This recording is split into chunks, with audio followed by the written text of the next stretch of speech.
Boss doesn't understand Outlook. Happened over a decade ago, before workplace chats were a regular thing. My boss at the time was an old-timer. I'm pretty sure he was past his retirement age. No grudge against that. He was very good at most aspects of his job, just set in his older ways. Often I would have to call a meeting with our colleagues in Japan with him included. For various reasons, he would get upset if I scheduled these without talking to him first about his schedule, even though his calendar showed him as free. He insisted that I have this check in directly with him in his office. The problem is, he wasn't always there. So what I would do was just send him an Outlook meeting invite to just him and him alone for the time I proposed to have this meeting. It was convenient because I was already looking at his availability in Outlook. He could accept if he works, and then I could update the meeting with everyone else needed. He sees this and hollers at me to go to his office. He's a pretty big, loud dude, so everyone in my vicinity hears. He proceeds to ream me out for not doing what he asked. I'm sure he didn't understand that he was the only one on the invite, and he wasn't appearing to decline the meeting in front of anyone. I tried to explain, but then proceeds to say under no circumstance should I book a meeting with him without chatting with him in person. Sure enough, a day or two later, a very important meeting request comes through for that afternoon with some higher-ups, and he's not around for me to talk to as it was later in the day.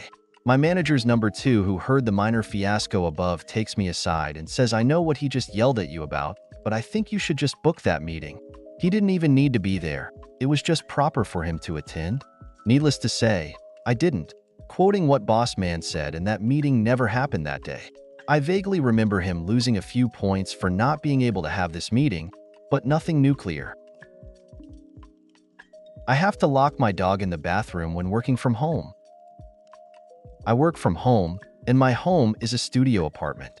My workplace has a no pets policy. I thought that it would only apply to bringing pets to their office. I didn't know that it would also apply on Zoom calls when working at home. I got an official strike for breaching that policy when my dog was in the background of a Zoom call. My dog was simply sitting still in the background. The only place where I could hide my dog out of view was in the bathroom. No worries, Pete. I got a still image of dogs in a dog park and set it as my Zoom virtual background. My dog was as usual sitting behind me, but out of view this time. You work 8 hours a day, and that's it? People asked, so I'm sharing a story from 20 years ago. I was a developer for a large financial services company, and because we lacked many tools, I was usually tasked with building various tools, scripts, reports, etc., to help automate the environment, and really just worked around the inadequacies of our off-the-shelf tools. At my peak, I probably had around 300 apps and or scripts in production. Due to the number of asks from leadership and to keep the lights on, I usually booked anywhere from 4 to 10 hours of overtime per week. After about a year, I got a new boss who decided that she would ensure that I take no overtime for any reason. She proclaimed that I would only be allowed to 8 hours per day and not a moment more. No exceptions. I wasn't a full-time employee, so I didn't have any grounds to push back. I usually started at 8, so with my 30-minute lunch, that meant my new hours were 8 to 4:30. Flash forward to later that same week. An upstream system changed their data feed, and it corrupted one of our downstream systems. Stuff like this happened often enough that I had translation tools built to resolve any of those feed-related issues. But even then, I still had to spend a few minutes figuring out what changed in order to adjust my own code. Anyway, as the operations have come to a halt, my boss and her boss are looking over my shoulder as I'm diagnosing the feed problem, which I found pretty quickly. The clock strikes 4:30 and I lock my computer, stand up from my desk, and say, "Well, it's 4:30. That's my 8 hours. I'll see you tomorrow," and walk out. The look of confusion, rage, and exasperation was just blow's chef's kiss. At this point, all of our overnight backups have stopped and will not run until I resolve things. This means a global financial institution no longer has any data backups being made for that entire night and will be completely screwed if, well, anything happens. Flash forward to the next morning as I walked to my desk at 7:56, as I made sure to never be in a situation where I could be called out as coming in late. My boss's boss is waiting for me. He directs me into his office and very calmly says, "Moving forward, I'll manage your timesheet and you can take as many hours as you need." I left that job about 4 to 5 months later, and the entire building was laid off about 2 months after that. Only two of about 200 people weren't laid off, and one of those people was the guy I hired to backfill me as someone had to keep all the code running. No one leaves till 5 p.m., but no overtime? Bet. Several years ago, I worked for an aerospace manufacturing company. You already know this won't end well, as a setup operator. Meaning my job was to arrive before shift start, usually 3 or 4 hours early, make sure all the 5-axis mills were calibrated, the ATC, automatic tool changer, magazines were all loaded correctly, and the tooling was in good condition, nothing dulled or broken. If there was damaged tooling, part of the process was removing the carrier, replacing the cutter and resetting the cutter height with a gauge, making it so that the tip of every cutter is in the exact same position for that particular holder every time. After being there for several years, the company eventually gets acquired and new management comes in. I'm there from 3 or 4 in the morning until 1 or 2 p.m., sometimes earlier if a new job gets added to the floor. Schedule works fine for me. I get to beat traffic both ways, and the pay is a bit higher due to the differential. After a few weeks, it gets noticed that I constantly leave early and always run over on hours, so they implement a new policy. Work starts at 9 a.m. and runs till 5. You have to be on the floor ready to go when the clock hits 9 o'clock. I try to explain to my new boss exactly why I leave early, but he's more concerned about numbers and cash flow than what I actually do there. So fine, you want 9 to 5, we'll work 9 to 5. Instead of punching in at 4, I chill in my car till 8:45 and roll into the building. Wait till exactly 9 and punch, then head to the floor. Roll up to the first Haas on the line and hit the e-stop, which shuts the machine down instantly. Tell the operator this hasn't been set up yet, and they need to wait till it's ready. Head down the line and punch everyone I pass, telling them the same thing. Not ready. Go wait. I start at the end of the line with my platen and gauges and start calibrating the entire magazine, verifying everything in there is in spec and ready to be used. Get the magazine done and home the probe so the machine knows where it is in 3D space and move to the next. That was about 40 minutes since I took my time. Meanwhile, the rest of the line is dead in the water. Nobody can do any work until their deck passes calibration and is certified to use. I'm partway through the second unit when I have my new manager breathing down my neck. Why is nothing running? What's going on? Etc., etc. I sit back on my haunches and calmly explain to him, this is my job. The one that until today I used to come in hours early to do is to not mess with the production schedule. I need to get this done. Should be ready to start the line in another 5 or 6 hours, boss. I'm told to unlock and get the line moving. No can do. None of these machines are checked, and I'm not signing off on the certification until I'm done. Anything not certified is an instant QC reject. Choose. Run the line and reject a mill in parts, or let me finish and lose a mill in production time, and I go back to my old schedule tomorrow. The plant got a day paid to do nothing. I got the new boss off my back, and he got reamed all to hell for losing a day's production. No fashion boots allowed. A few years back when I was in high school, I lived in a small country town as a very flamboyant, obviously LGBT person teenage boy without even needing to say anything. Needless to say, I was definitely the most popular kid in school, and everyone was totally supportive. Even the staff at the school wasn't the biggest fan of me, unfortunately, even though I was not so, straight a student who never caused any trouble. Luckily, being raised on a very literal farm, my family was and continues to be really supportive. They knew how interested I am in fashion, and my parents surprised me on my birthday with this pair of heeled Doc Marten Chelsea boots I had been saving up for. Obviously, I was ecstatic and wore them constantly both in and out of school for about a week before I was dress coded for them. Unfortunately, this was not my first time being dress coded because of my tendency to wear more feminine clothing, so I had developed the habit of carrying the dress code pamphlet on me in my bag to prove my innocence, because I really was never breaking any rules, they just happened to not like what I was wearing.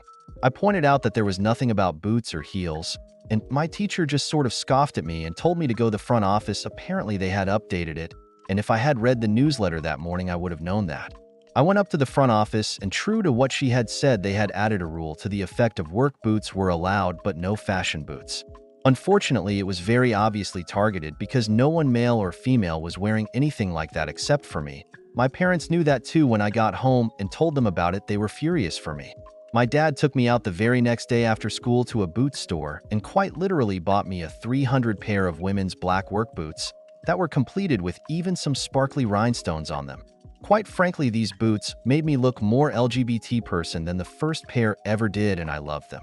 I wore these proudly with a black sparkly hat I already owned to school the next day and didn't even make to second period before I was called to the front office for violating dress code. The assistant principal told me these were obviously violating dress code, and I insisted that these were work boots, and practically every other kid wore cowboy boots to school every single day, so there couldn't possibly be a problem with mine. She wouldn't budge, and neither would I, so my parents were called, and it was escalated to the principal. Luckily, we expected this and were prepared. My dad showed up in all of his fresh, off-the-farm dirt-covered glory to my principal office. The conversation went to the effect of her sitting there telling my father those are very obviously for fashion and are violating dress code, and my father would respond something to the effect of, "How do you know what my kid chooses to wear to work in? Since when is wearing boots breaking dress code? Look at everyone else." And this went back and forth for quite frankly an embarrassing amount of the time, but by the end, I was allowed to wear my boots. Much to the annoyance of my old high school staff, I wore those damn black sparkly boots practically every day for the rest of my high school experience, and then 3 years later, when I was long gone in college, my little sister, an open and proud lesbian by the way, entered high school. We just happened to have the same shoe size, and I didn't mind loaning her the boots. She is a junior now and continuing my legacy of terrorizing the homophobic teachers and staff by wearing those same shoes to school, which held up amazing by the way, to this day. 40 feet exactly? Yes, ma'am. ITLL, be my pleasure. TL, DR. Woman wants me to spray 40 feet exactly. Tape measure was acquired. As of the beginning of this year, I work in pest control, and it has been quite a pleasant experience, all things considered. I get to meet some cool people, hear old folks' wisdom, and meet lots and lots of doggos and cats. The downside? The rich snobs and the Karens. I am not a very confrontational person and will always try to find a middle ground where both sides are happy. However, when I am tired or just don't give a crap, I can be a little petty. One such occasion happened around the end of July or August. When me and my coworkers, go to service a home, we do service the yards, unlike some other companies that will just do interior and foundation of the home. However, since some yards are very large, we only go out to 40 feet and spot treat the remainder of the yard. 99% of people are fine with that. This lady, who is the star of this event, was fine with the 40 feet. I serviced the interior of her home first and noticed that she was following me around and nitpicking my work. This isn't uncommon, but she was being extra rude, and it was the end of the day, so my patience was nearly gone. When I moved to the outside and began with the yard, she immediately started yelling at me saying, "That's not 40 feet. Our sprayers on a full charge," which mine was, "will shoot roughly 25 feet. So I went 25 feet out and was doing a slow walk to cover the 40 feet.